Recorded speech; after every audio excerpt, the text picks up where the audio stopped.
All right, so are you ready to dive deep into this law of one thing?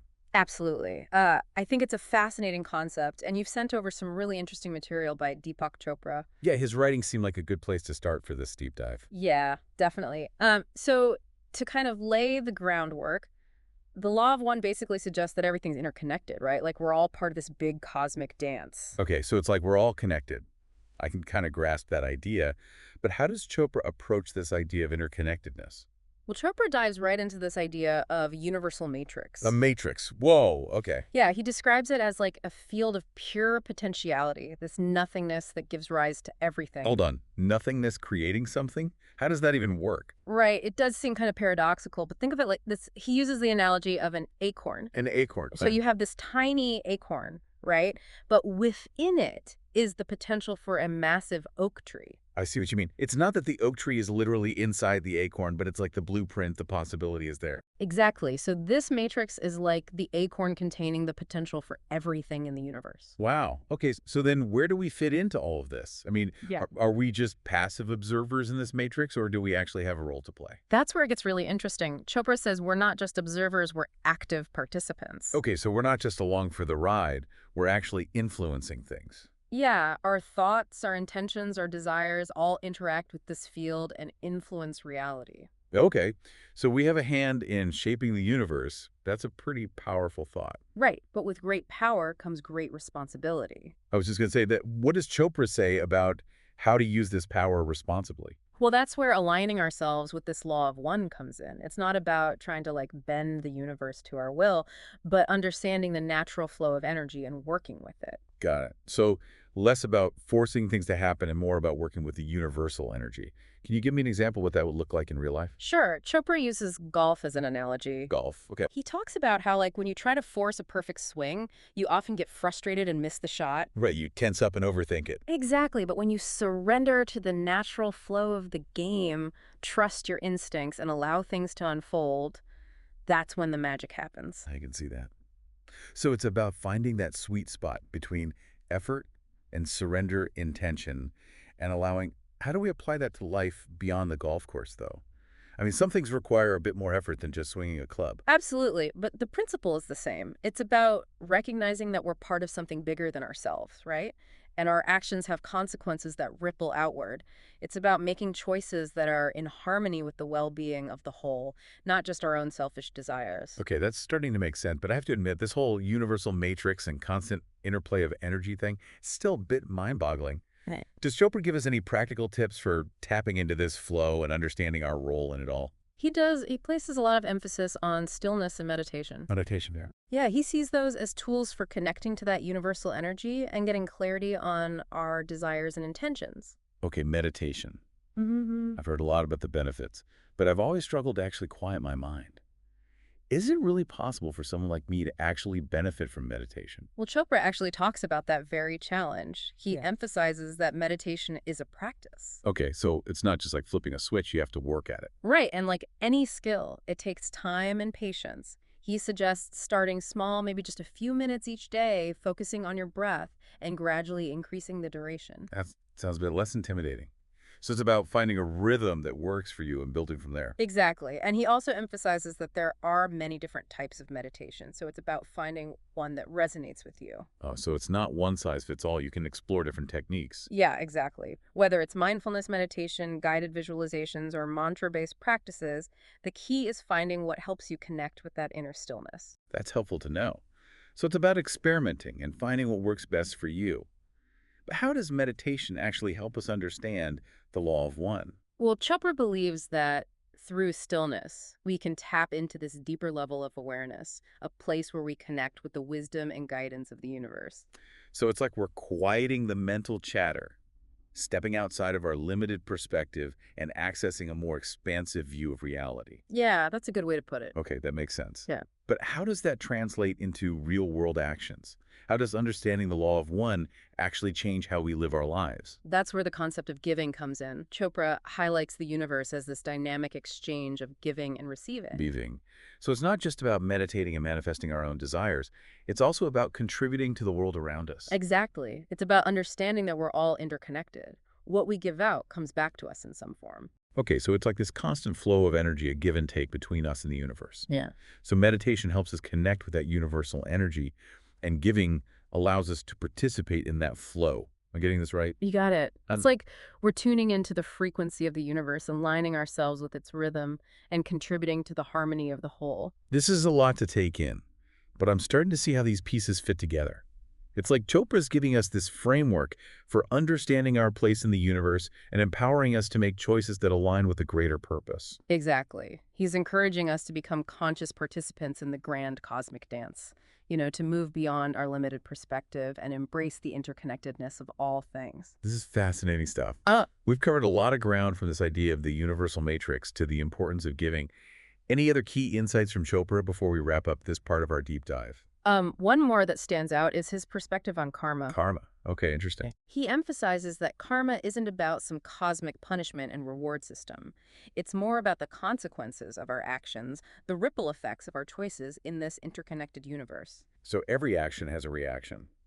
Even the smallest choices can have big consequences. Exactly. He even suggests that we should make more conscious choices, be present in each moment, and recognize the impact of our actions on ourselves and the world around us. So it's about taking responsibility for our role in this interconnected web of creation. Precisely.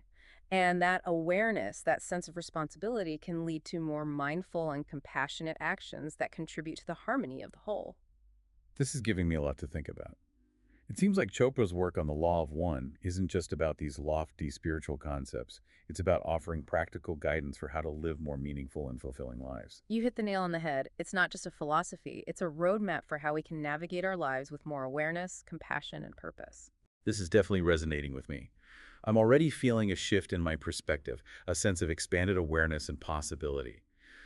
But with so much to consider, where do we even begin to put these insights into practice? Well, Chopra offers a variety of tools and techniques for cultivating that awareness and making those choices. Okay, I'm all ears.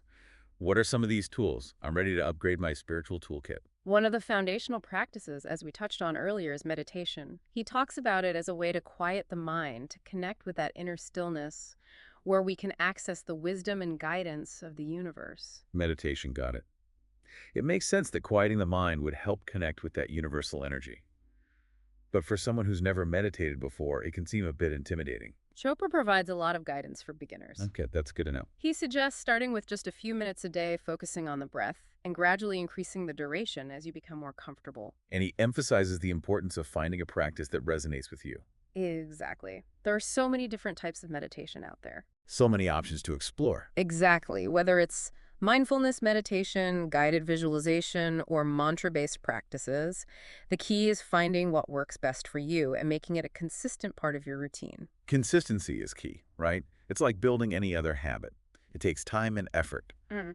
But what about those of us who struggle to sit still for long periods? Are there any other practices Chopra recommends? He also highlights the importance of connecting with nature. I got to with nature. Okay. Yeah, he talks about spending time in nature as a way to ground ourselves, reconnect with the rhythms of the universe, tap into that sense of awe and wonder that can open our hearts and minds. Yeah, there's something about being in nature that just shifts your perspective. Right, like a reset button for the soul. Exactly. Yeah, And it doesn't have to be anything elaborate. no, not at all. Even a short walk in the park, gardening, or just sitting under a tree can have a big impact. Absolutely. It's about being present in those moments, tuning in to the sights, sounds, and smells of the natural world. Yeah, just absorbing it all. But how does connecting with nature help us become better followers of the Law of One? Well, Chopra suggests that by immersing ourselves in nature, we're reminded of the interconnectedness of all things. We see that intricate web of life, the delicate balance of the ecosystem, and it makes us feel humbled by the vastness and beauty of the natural world.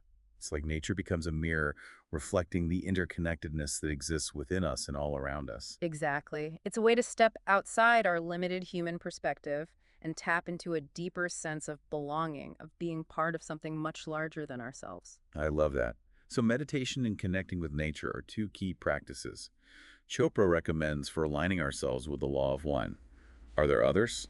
Oh, yeah, he offers a whole toolbox of practices and principles, and we'll dive into those more deeply in the next part of our deep dive. Okay, I can't wait to learn more. This is definitely giving me a lot to ponder. It's a journey of exploration and discovery, and I'm excited to continue it with you.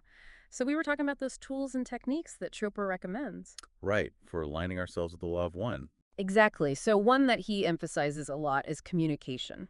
Communicate gay. Okay, Yeah. interesting. We all communicate every day. Right, but he's talking about approaching it mindfully, recognizing that our words have power. Oh, mindful communication. I can see how that ties into the law of one, especially the idea that we're all interconnected.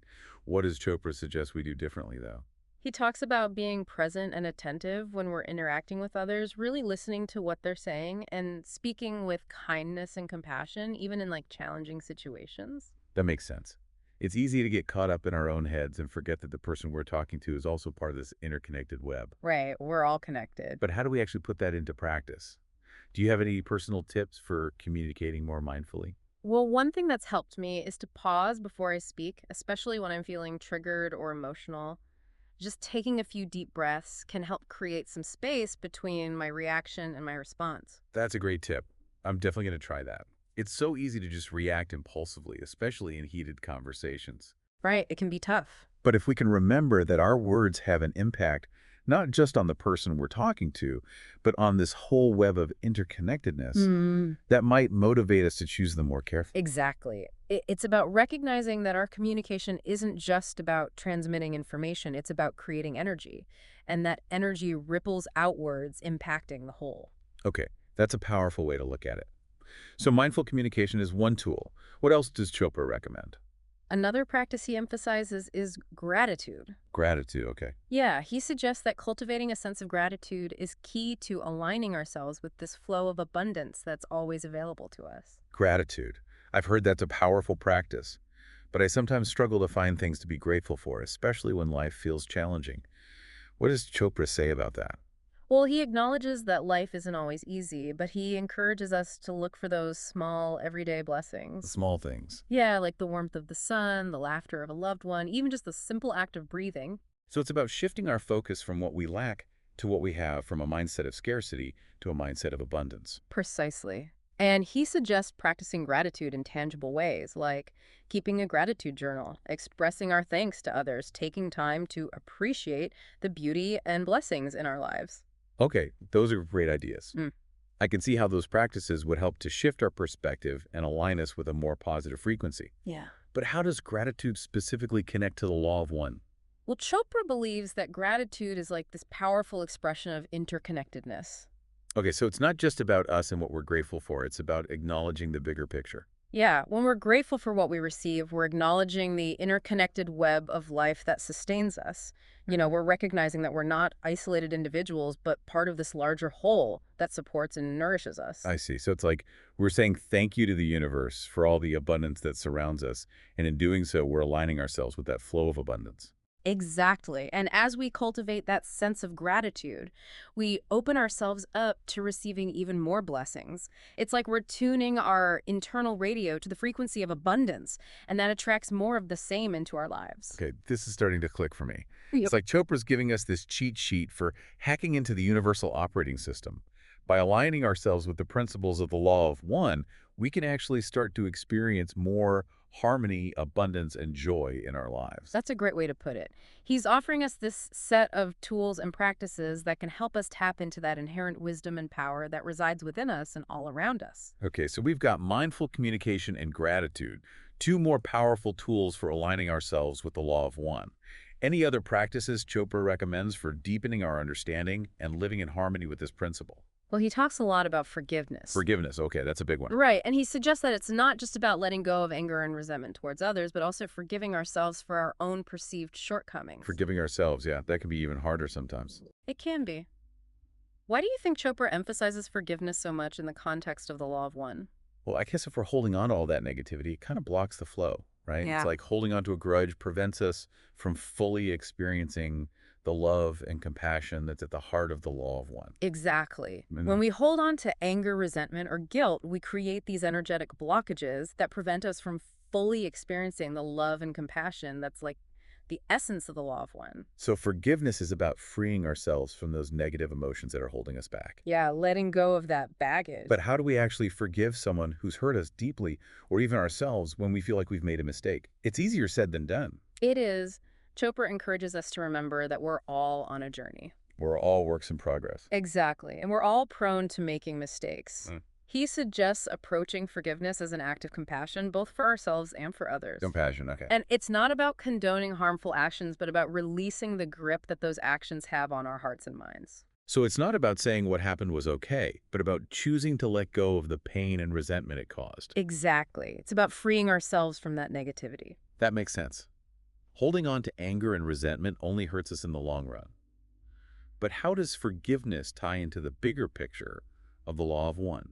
Chopra suggests that when we forgive, we create space for healing, not just for ourselves, but for the whole interconnected web. Oh, so it's like our individual act of forgiveness has a ripple effect outwards, contributing to the healing of the whole. Exactly. It's like releasing a wave of positive energy that ripples outwards, contributing to the harmony of the whole. So forgiveness is not just a personal act.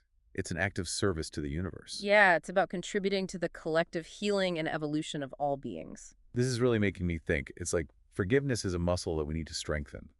And each time we choose to forgive, we're not only liberating ourselves, but also contributing to a more compassionate and harmonious world. That's a beautiful way to put it.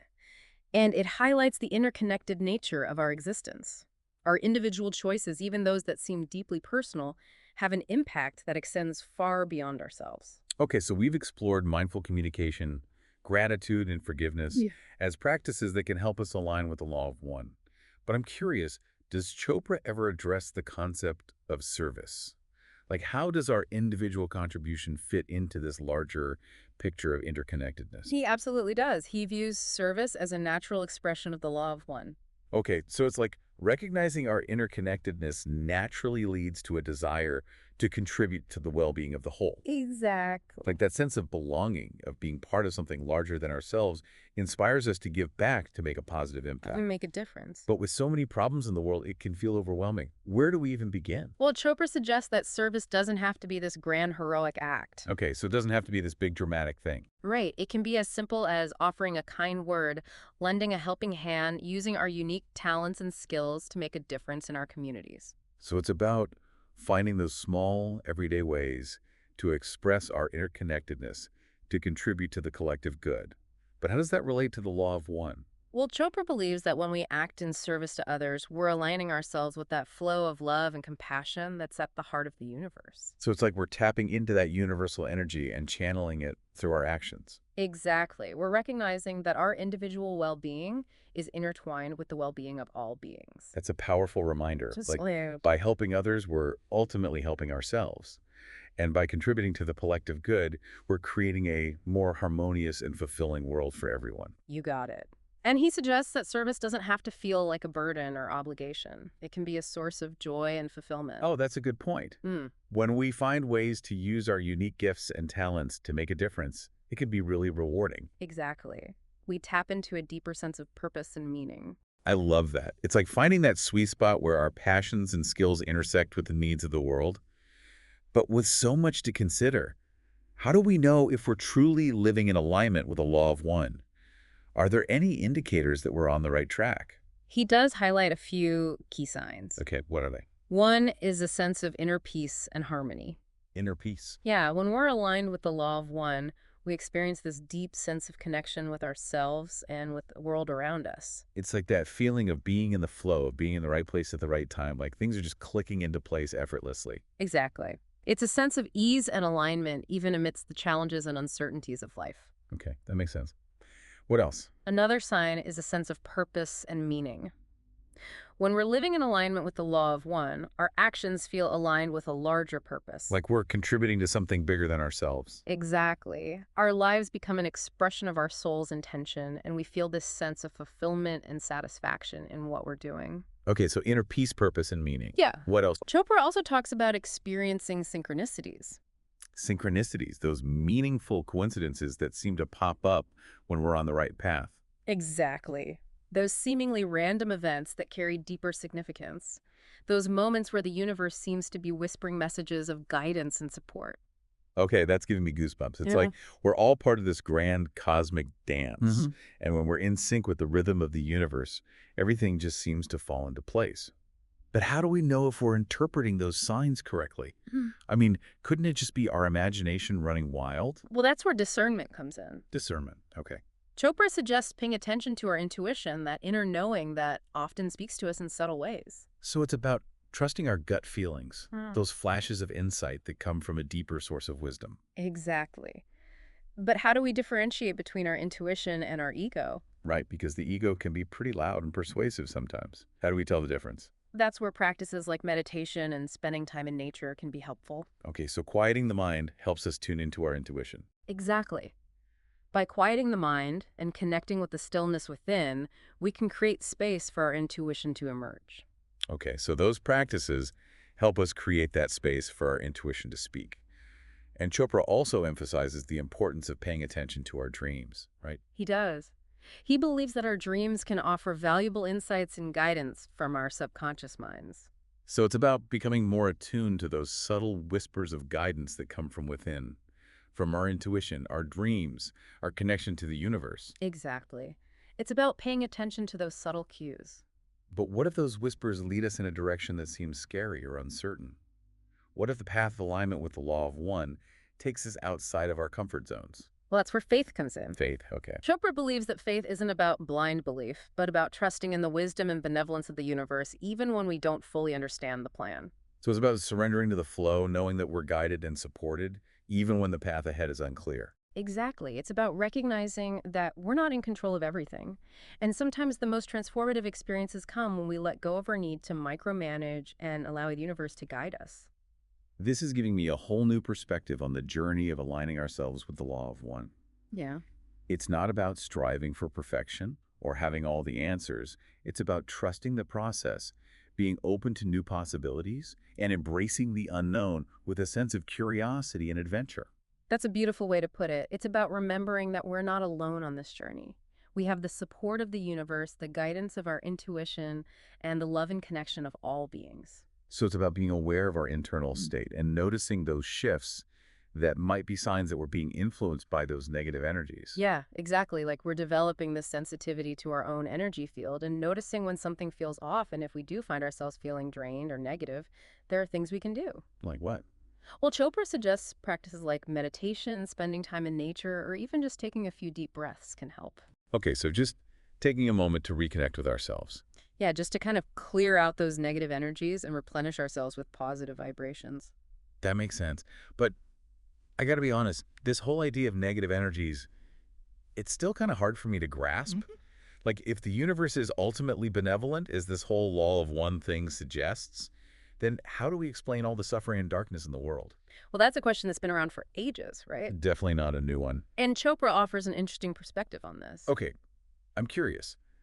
How does he explain evil or suffering in a universe that's supposed to be, like, interconnected and ultimately good? Well, he suggests that evil, or what we perceive as evil, isn't some inherent force in the universe. It's more like an absence of good. An absence of Yeah, a good. distortion of that natural order, a consequence of choices that are out of alignment with this law of one. Okay, so it's like darkness isn't a thing itself, it's just the absence of light. Exactly. Like Yeah, cold isn't a thing, it's just the absence of heat. I like that analogy. So darkness is the absence of light, and evil is the absence of good. But if we're all interconnected like the law of one suggests, wouldn't that mean we're also connected to those negative energies, those forces of darkness? That's a great question. And Chopra acknowledges that, yeah, we're all connected to both light and darkness. We have both within us. Right. We all have the capacity for both love and fear, Mhm. compassion and judgment. Okay, but so how do we navigate that? How Yeah. can we be part of this unified whole if there are these parts of it that are operating from a place of fear and separation? Well, Chopra emphasizes that we have the power to choose which frequencies we align with, which energies we amplify. So it's not about denying the existence of darkness or pretending to be perfect beings of light. No, it's about acknowledging that duality exists. It's about consciously choosing to align ourselves with the light, with those qualities of love, compassion, and interconnectedness Yeah. that the law of one embodies. Exactly. We have a choice.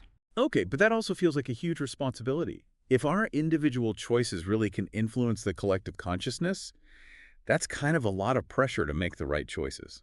It can feel that way.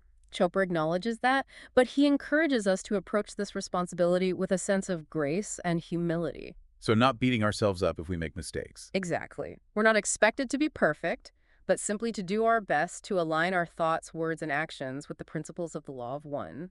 So it's about making conscious choices that reflect our highest values, knowing that even small acts of kindness and compassion can make a difference. Exactly. Okay, so that's a good starting point. But what about when things get tough, when we encounter challenges on this path of aligning ourselves with the law of one? Does Chopra talk about that? Yeah, he definitely acknowledges that the journey isn't always easy. Well, that's realistic. In fact, he suggests that the more committed we are to this path, the more we might face challenges and resistance. Wait, really? So if we're aligning with the natural flow of the universe, shouldn't things get easier? Well, Chopra talks about this thing called the ego's resistance to change. Oh, the ego. I can see how that would be a challenge. Right, the ego, that part of us that identifies with our limited sense of self, often feels threatened by the expansive nature of the law of one. It wants to hold on to those familiar patterns, even if they're not serving us anymore. Exactly. And as we start to shift our beliefs and behaviors to align with the law of one, the ego might try to pull us back into those old ways of thinking and acting. So it's like this inner battle between our desire for growth and the ego's resistance to change. Yeah, it can feel like that.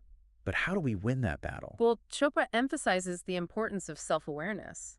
It's about recognizing when the ego is trying to take over and consciously choosing to align with the higher perspective of the law of one. So it's like catching ourselves in those moments when we're falling back into old patterns Mm. and then making a conscious choice to shift back into alignment. Exactly. It's about being mindful of our thoughts and actions and making those course corrections when we need to. Okay, that makes sense. But I imagine that can be pretty tough, especially when those old patterns are deeply ingrained. It can be. But Chopra reminds us that we're not alone on this journey. We have the support of the universe, the guidance of our intuition, and the love and compassion of all beings. That's a comforting thought. It's like knowing that we have a whole team of cheerleaders rooting for us even when we stumble. Exactly. And it's also important to remember that progress isn't always linear. There will be ups and downs, twists and turns along the way. So it's not about being perfect. It's about embracing the journey with all its imperfections. Exactly. This has been such an insightful deep dive into the law of one. I feel like I have a much deeper understanding of this concept now. It's been a pleasure exploring this with you. And for our listeners, I hope this deep dive has sparked your curiosity and inspired you to explore these concepts further. Absolutely. There's so much to discover. Remember, the journey of aligning with the law of one is a personal one. It's about finding what resonates with you and taking those small steps towards greater awareness, compassion, and connection. And know that you're not alone on this journey. We're all in this together. Until next time, keep diving deep.